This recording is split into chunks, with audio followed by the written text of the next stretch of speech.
ओम नमः शिवाय। हर हर महादेव। इस कर्मों की वजह से भगवान भोलेनाथ को आता है गुस्सा। भूल कर भी ना करे ये गलत काम। शिव पुराण में शिव जी के बारे में लिखा गया है कि कुछ पाप ऐसे हैं जिन्हें शिव जी कभी माफ नहीं करते। तो आइए हम इस कथा को शुरू करते हैं।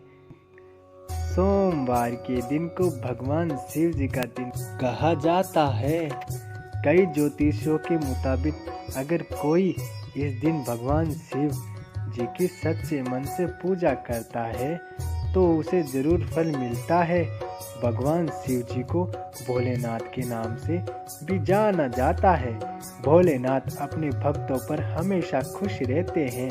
शिव जी के गुस्से के बारे में कहा जाता है कि अगर शिव जी को गुस्सा आ गया और उन्होंने अपनी तीसरी आंख खोल दी तो दुनिया का अंत हो जाएगा।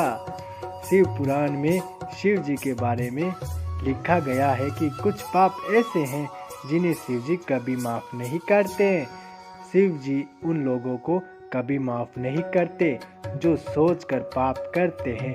कहा जाता है कि आपके दिमाग में क्या चल रहा है भगवान सब जानते हैं।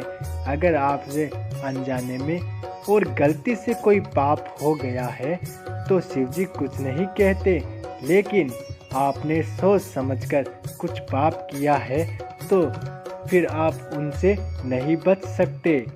शिव पुराण में कहा गया है कि अगर आप किसी दूसरे के पति या पत्नी पर बुरी नजर रखते हैं तो ये पाप की श्रेणी में रखा गया है।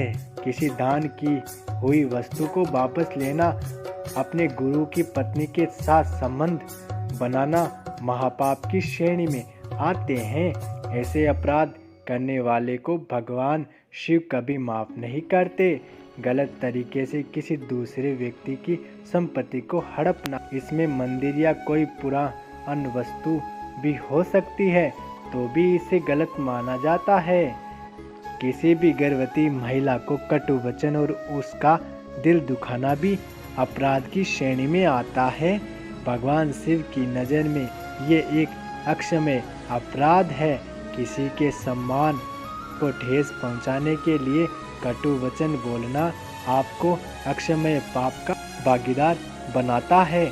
अगर आप अपने माता पिता, अपने गुरुओं या फिर अपने पूर्वजों का अपमान करते हैं तो इसे अक्षम्य अपराध माना जाता है।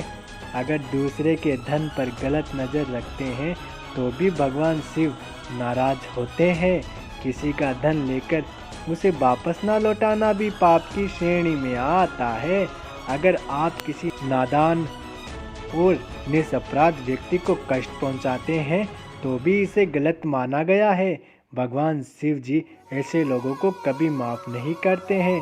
जो लोग अच्छे रास्तों को छोड़कर बुरे रास्तों पर चलते हैं उनके अपराध को अक्षम्य माना जाता है। अगर आप कोई भी काम धर्म के विपरीत करते हैं तो ये भी पाप की श्रेणी में आता है। ये थी कथा। तो आपको ये कथा कैसी लगी? अच्छी लगी तो कमेंट करके हमें ज़रूर बताइए और हमारे चैनल को सब्सक्राइब कर लीजिए। हर हर महादेव। ओम नमः शिवाय।